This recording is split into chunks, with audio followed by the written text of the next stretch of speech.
I've been to since Poznan in 2008 in Poland. And I want to say that I sense enormous shift in momentum. The UNFCCC process that we're here for is, I see this as a sort of a unifying process for a whole multiplicity of actions moving in the same direction on travel towards a green economy.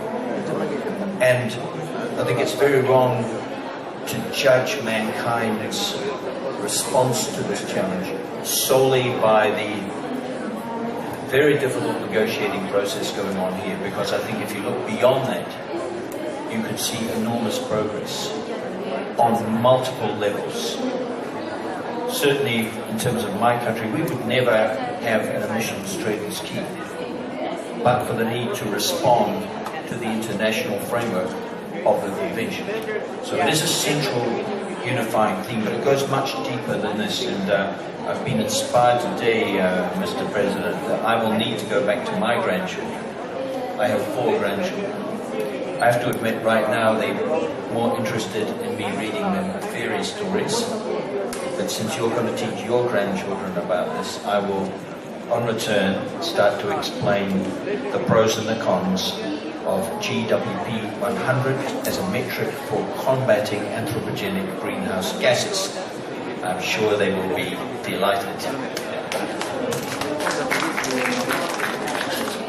I want to make some high-level comments and then tell you a little bit about what we're focusing on in my country.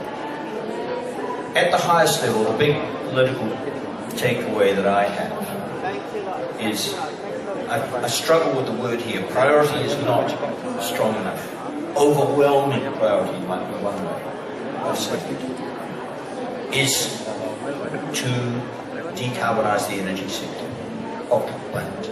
That is overwhelmingly the most important component of this, because all of the science tells us that the number one determinant of whether we can get below 2 degrees, hopefully 1.5, relies on getting on top of cumulative carbon dioxide emissions. In fact, my comments later will be about the short gas, methane, but this is the overwhelming priority. And I do see action on this across a wide variety of fronts. The keys to it, clearly, and all speakers have touched on this in one way or another, is technology and finance. If I think about our own relationship on this front with Indonesia over the last 40 years, we focused most of our effort on geothermal energy, as Papa President will recall from his discussions with my Prime Minister when you were President. And we share with Japan and the Indonesian archipelago something that's both a curse and a blessing, which is we share this, what's called this ring of fire, which gives us devastating earthquakes, and in the case of Japan, tsunami, as well as the blessing of geothermal energy, which is a resource that Indonesia has in rich abundance. And I think we're now ready to move forward. New Zealand has trained most of the geothermal engineers of Indonesia and the Philippines, another country that has the same geological characteristics. But it can also take place on multiple levels. I was in Jakarta, Mr. President, a few weeks ago, mainly to have talks with the Indonesian government on trade. But I also witnessed the signing of a JV between Sekarang. Sekarang is one of Indonesia's agribusiness conglomerates, headquartered in Surabaya, and a small company from Auckland that I'd never even heard of until I arrived in Indonesia, which is going to provide solar panels for all their shrimp farms in the remote islands of eastern Indonesia for the crocodile. And, you know, this will make a tiny, tiny difference to Indonesia's transition to green growth. Every little bit helps.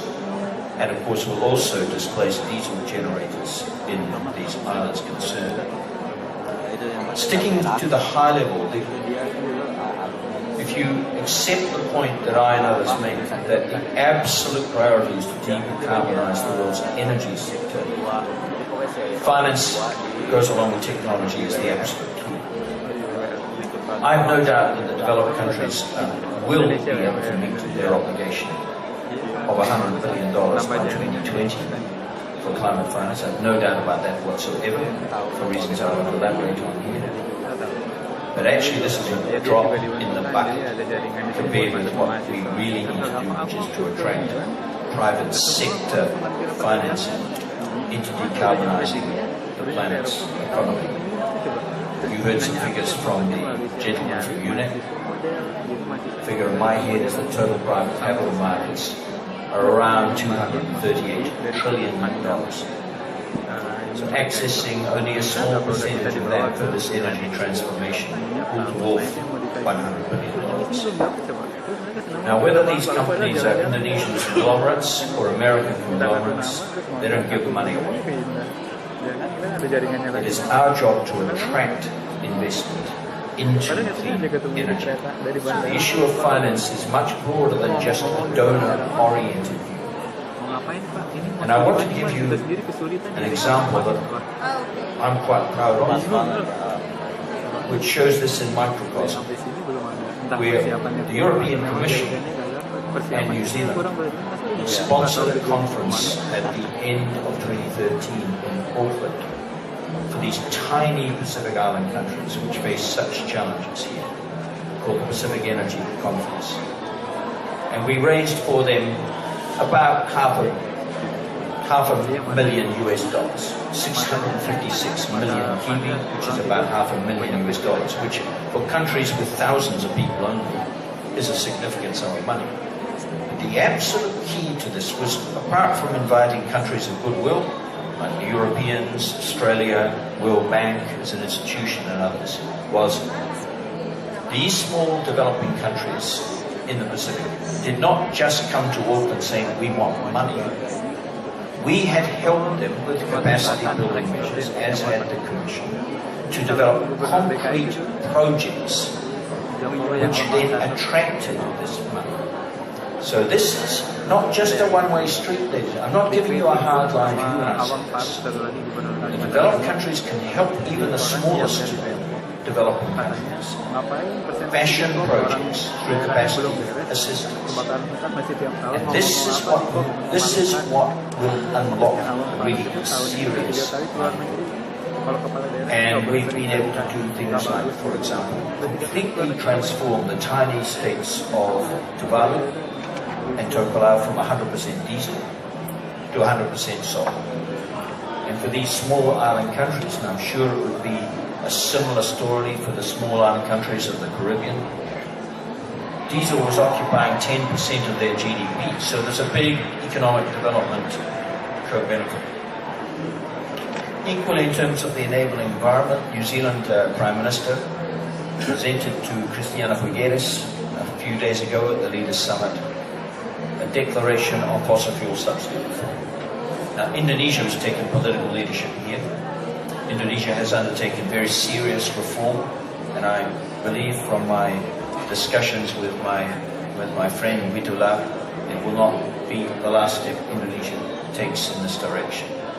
This is something other countries must follow Indonesia's example, and others are, Nigeria, UAE, to deal with something that is enormous. 5 times the amount of money is being spent, even at current low oil prices, on subsidizing carbon than the whole $100 billion which we're trying to reach for green climate finance.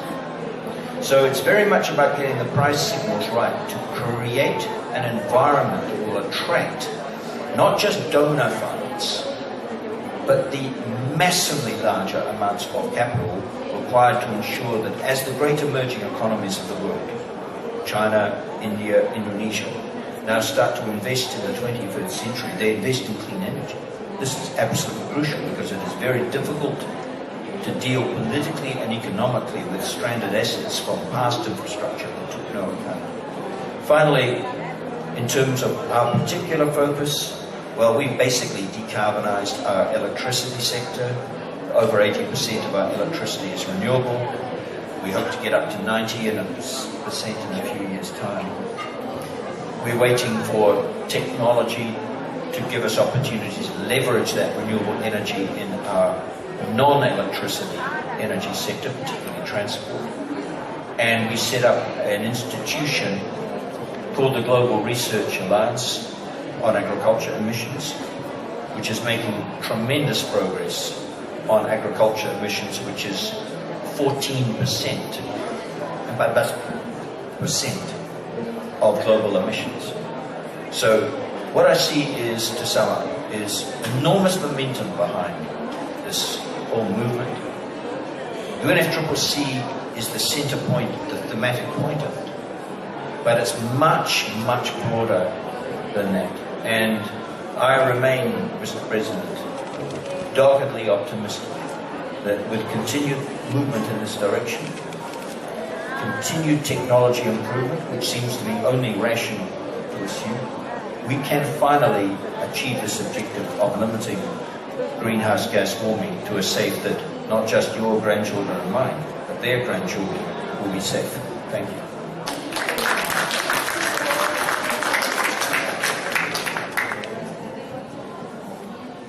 Thank you very much, Pak Tim Crowser. Saya ranjak bisa bahasa Indonesia. Berapa lama di Jakarta? Ya, 3 tahun, 4 tahun. Saya kira seminar ini lebih baik pakai bahasa Indonesia saja, karena tadi sudah dimulai pelanggaran pertama. Well, sorry. So for the next speaker, last but not least, we would like to invite Dr. Frank Liu from the Secretary General of Council of the International Civil Aviation Organization to come and give a speech. Kalau bisa kan kita kalau bisa kita studinya lebih dari 1 tahun. Thank you. Kita perpanjang izin tinggal bukan bisa di Indonesia tapi di prefektur di sini hanya pakai titre de séjour itu. Good morning, ladies and Itu gentlemen. titre de séjour kartu KTP. I wish to begin by thanking the government of Indonesia for the kind invitation of this side event of COP21. Before I make this speech, I would like to introduce what is ICAO. ICAO is International Civil Aviation Organization, a United Nations specialized agency.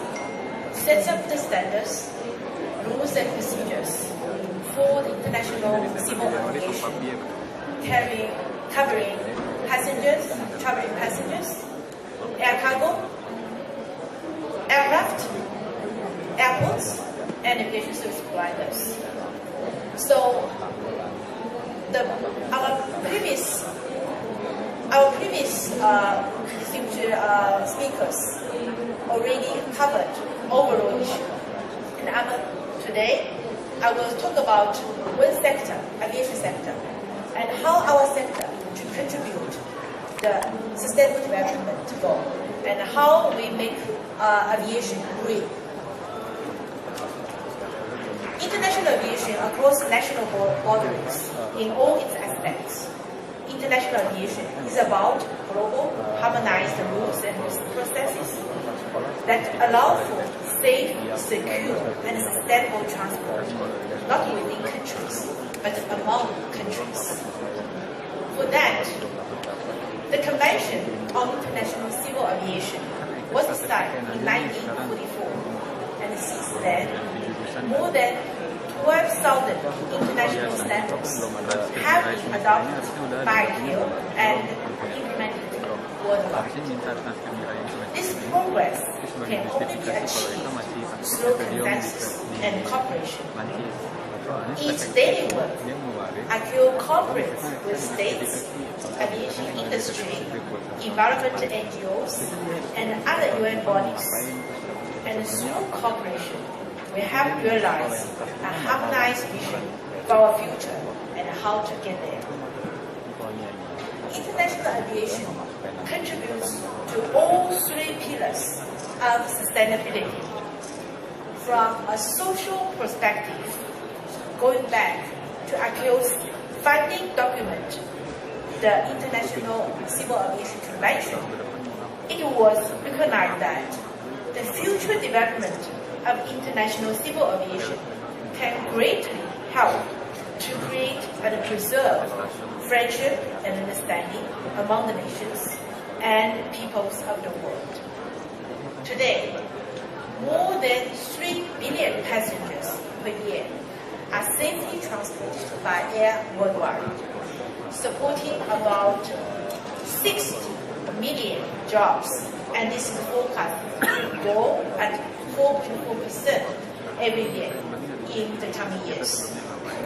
In terms of economy, aviation has a $2.4 trillion global economic impact, supporting up to 3.5% of global domestic product, with 35% of world trade by value being carried by air.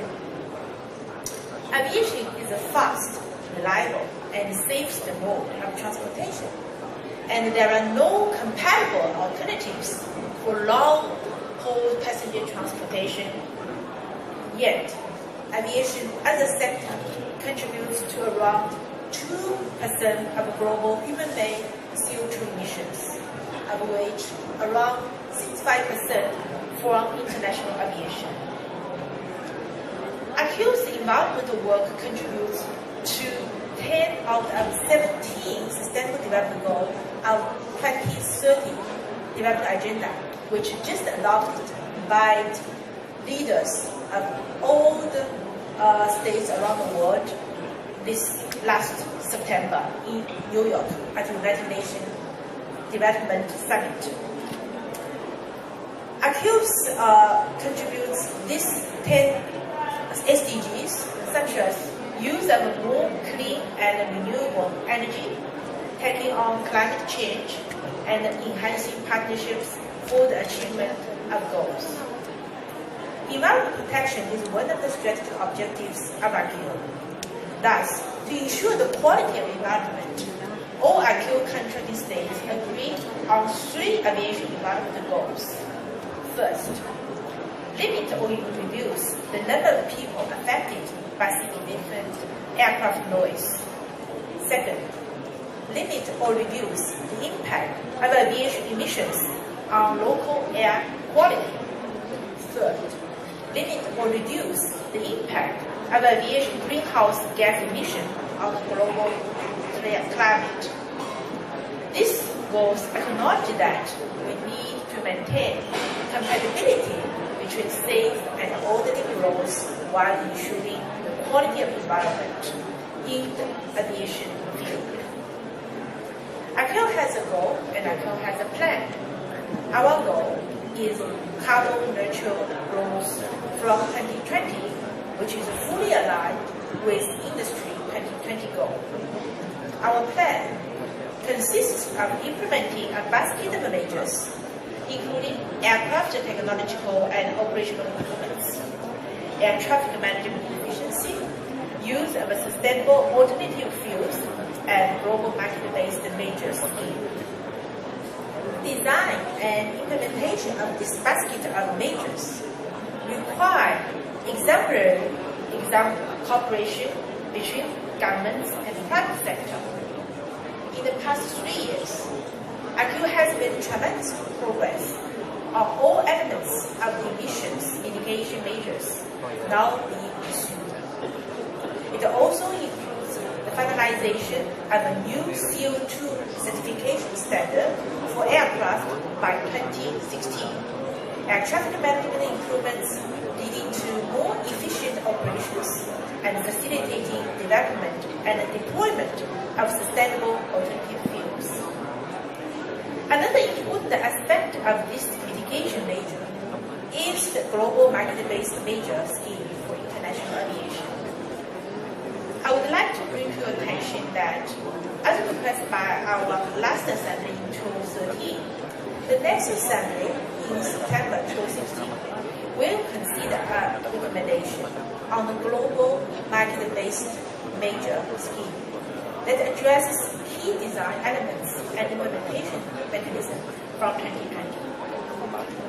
Since 2010, IQ has set in motion a robust capacity building strategy to support member states' action to reduce aviation emissions through concept of state action plan. one of the most valuable outcomes of this initiative is the engagement of all stakeholders, which facilitates the effective sharing of information and multi-plan action. 83 states' action plans have been submitted so far, representing more than 80% of international air traffic. However, a number of IQ states would like to work towards protecting the environment but need guidance in implementing a plan. Therefore, since 2013, IQ has put additional efforts to establish partnerships, one funded by the European Union and the other by the Global Environment Facility and the United Nations Development Program to support capacity building.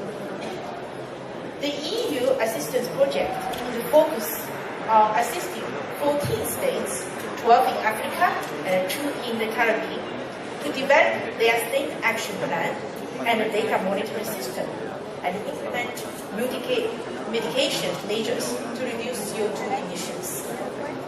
The UNDP GS project is a global project for which IQ will develop guidance materials to assist mostly developing states and small island developing states. In addition, IQ will implement a pilot project in Jamaica focusing on renewable energy and airports. We also encourage cooperation between states. This year, for instance, IQ established the buddy program where states with state action plan know how can assist other states to develop their action plan. IQ Secretariat directly supports this initiative. In addition, these partnership projects I have just mentioned, IQ also provides assistance to states through dissemination of latest information, best practices, provision of guidance and tools, and technical assistance to enhance capacity building and technology transfer. As an example, Indonesia. Indonesia gets support from ICAO and its Technical Cooperation Bureau on the update of its action plan to reduce aviation emissions and its implementation.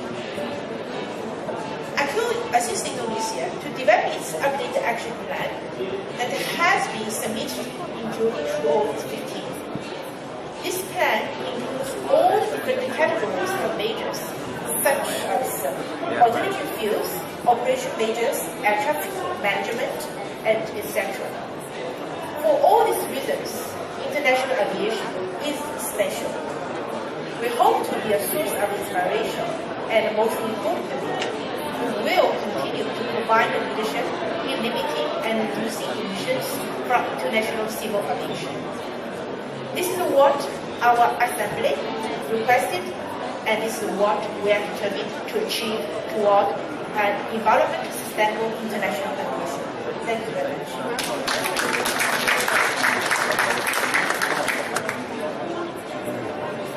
Thank you very much. After long discussion, we now come to the end of the discussion. But if I can summarize, actually this is Pak Rahmat Titular will do that for me, for the conclusion. But this is about shifting paradigm of development actually. We want to develop not just merely to increase wealth, but also to make sure that it's sustainable. So that's why we want to be happy, we want to live longer, at the same time we want to make sure that the earth can be sustained, can be sustainable. So I would like to invite Pak Rahmat Titular to make a conclusion of the discussion, and hopefully we're going to benefit from all this discussion. Thank you. Thank you. Actually, I hesitate to summarize what the esteemed panelists have said. Just allow me to express a few words of thanks and hope that this atmosphere will continue and it will enhance what we are trying to do here in Bali. We have heard from the panelists very inspiring and very original thoughts and great ideas that we can benefit from. It is said that Indonesia has great potentials. Just to take off, the first one, of course, is in the field of natural resources.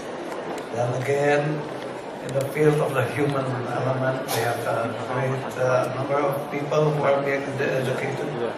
And maybe most of all is the character of Indonesia that can accommodate and make a peaceful contribution to the world. And of course, we have to thank our 6 presidents for making it happen. Who is sitting right here? Maybe, yeah. Ladies and gentlemen, Indonesia in this COP functions as one of the parties, and I would like to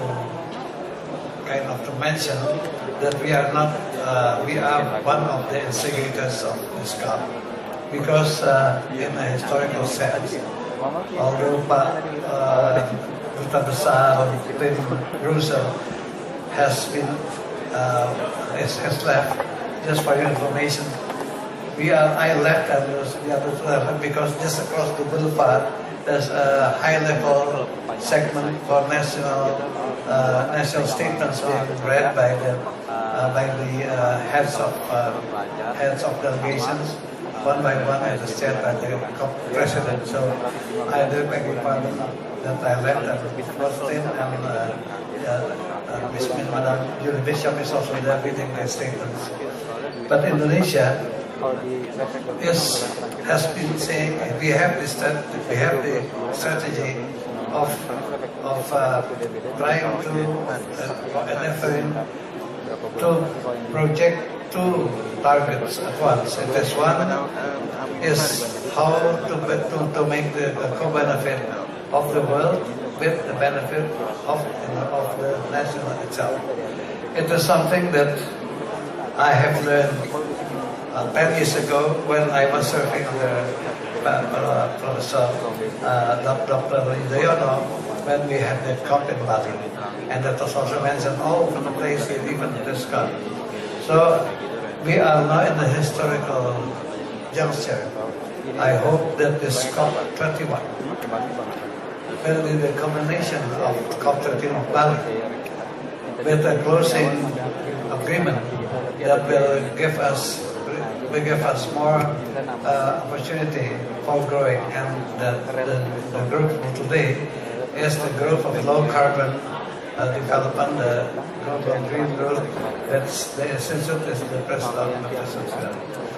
So, ladies and gentlemen, my closing words is appreciation to all the speakers, in particular, of course, Pak Yudhoyono, because he's one of us, and I hope that everybody will benefit from this, including Madam. Thank you very much for that.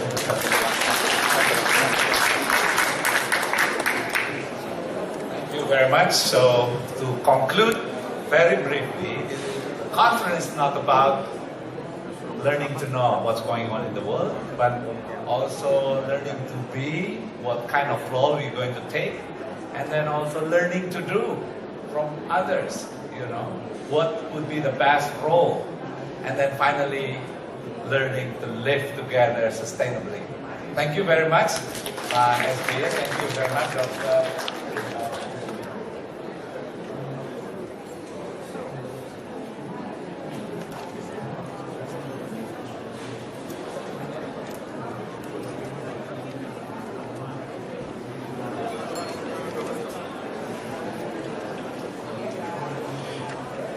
Thank you, Dr. Imam Prasojo, for leading this session remarkably. Distinguished